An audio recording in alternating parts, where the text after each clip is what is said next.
reality, Emerson Dambuzo Mnangagwa hates the people of Matebeleland with a passion. And to him, I think they are seen as people who cannot think, most probably because of individuals like Sengezo Shabang who have decided to associate with him. They have seen people who cannot think, they have seen people who can be easily used to actually push their agenda without the knowledge of those people. And what is mostly painful is that Mnangagwa is using people from Matebeleland like Professor Jonathan Moyo to push his nefarious and tribal agenda. Now, I think this has been revealed by large through the actually a court application that they wanted to attach to an organization that is well supported by the people of Matebeleland through its activities and because of its resentment of Emerson Dambuzo Mnangagwa. Greetings and welcome to your lovely channel, the Hlonipani Global News. If you are watching us for the very first time, please do remember to press the red or black subscribe button so that next time when we beam live, you become the very first one to watch us. So, number one thing, Emerson Dambuzo Mnangagwa has never liked and would never like the people of Matebeleland. He is actually the mastermind of Kukuraunde genocide to begin with, and caption this.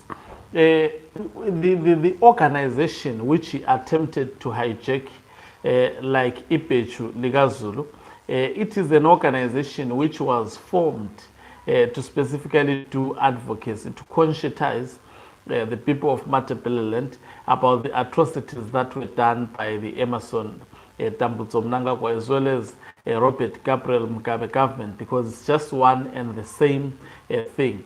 So they know that that is the organization that actually hates the current ZANU-PF regime with passion.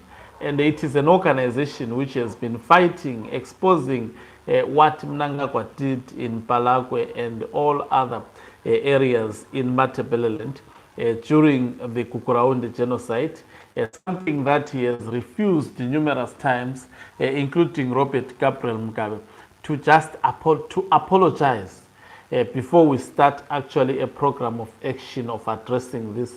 He was asked numerous times by the members of the international community to do so, but he never did that. Now, caption this, he has his 2030 term extension that he wants to pursue. Now, he wanted to actually, and also using, of course, the so-called lawyers of Matebeleland to actually bring this. They lured Ipechu Ligazulu leader as well as the organization. They wanted to drag that organization to file a court case. And Ipechu Ligazulu was not going to, was just going to put its signature there and enjoys actually, most probably it was bound to mobilize its supporters to be going to the courts in support of this case, not knowing that they are falling trap of Emerson Dambuzo Mnangagwa's counter revolutionary. What is mind-boggling to me is Mnangagwa using an organization that has been at loggerheads him, trying to deceive that organization, and obviously using his connections of some weak lawyers that have chosen silver over the interest of Matebeleland. Now, it is public knowledge and common cause that when it comes to Zimbabwe, ZANU-PF, most of the lawyers that are operating in Zimbabwe, I'm not saying all, most of the lawyers that are practicing in Matebeleland, some of them purporting to be fighting for the people of Matebeleland. I've made this discovery alone that in fact these people are in the pockets of Emerson Mnangagwa. They are paid by Mnangagwa.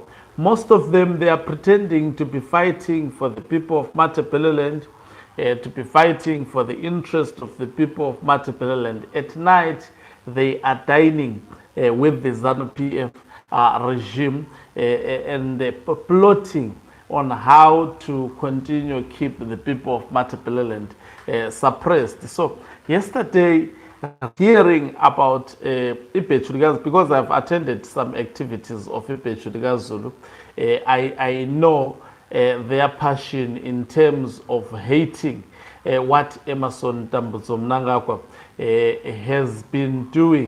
It's an organization which has been consistent in terms of actually demanding answers on why there was Kukuraunde and why did Kukuraunde genocide target the people of Matebeleland. Now to hear, I think individuals like Sengezo Chabangu are cursed to the core because firstly, this is the same character who has been playing with the name of Joshua Mqabugongom, understanding how sensitive. I mean, Sengezo Chabangu can never be a Joshua Mqabugongom of Matebeleland to begin with. And so Mnangagwa attempting to reduce Joshua Mqabugongom into a dubious character like Sengezo Chabangu is an insult to the people of Matebeleland. And he wanted to actually double attack the people of Matebeleland. They hate him, they hate his leadership, they hate to see him in office even for a single day. And now, what they know is a tribalist. I mean, when the name of Emerson Mnangagwa sounds, he cannot walk freely in Matebeleland. It's one of the area he cannot actually be free. That is why he makes sure of his security when he comes to Matebeleland, because he knows he's not loved by the people of Matebeleland. He is hated. And now, him trying to use the organization that has been at loggerheads with him and also to taint, you see how ZANU-PF counterintelligence work. Now, people were going to turn with individuals like Fuzwayo.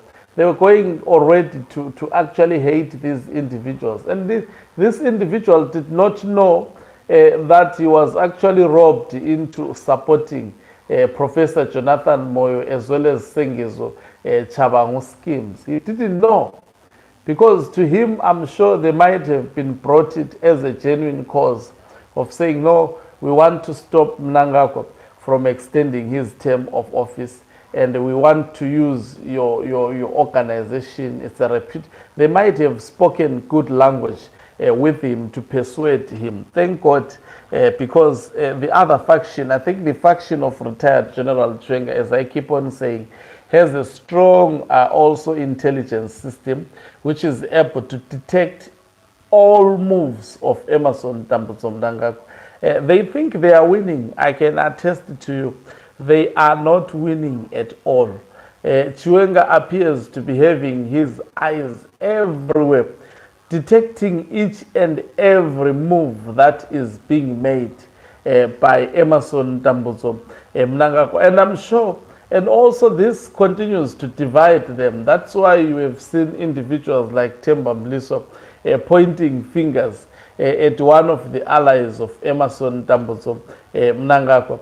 It's going to be actually something else going, with this 2030 nonsense, which has been defined. And in fact, I think it's the right term in search of a better word. 2030 is nonsense. And it will continue to backfire until it crashes. In fact, it will self-crash. So the disrespect of the institutions that are created to demand justice in Matebeleland, to be robbed into the evil, nefarious agenda of Emerson Mnangagwa, which is the extension of his term to 2030, is dubious. Not only dubious, it is heartless. and unthought. Of course, he thinks he's wise, but thank God, it appears in this thing, Mnangagwa is not only fighting with human beings, but he's also fighting with God. Because if look at the money that he's spending, I think they have overspent. Their budget is bleeding, and they will keep on overspending the money they have accumulated fraudulently, but receiving no results at all. Because at the end of the day, now I am of the opinion that they are confronted with God themselves. They are hitting the brick wall, left, right, and center. Whatever they try or attempt to do to the people, it is exposed. Thank you very much for watching us. If you're watching us for the very first time, please do remember to press the red or black subscribe button so that next time when we beam live, you become the very first one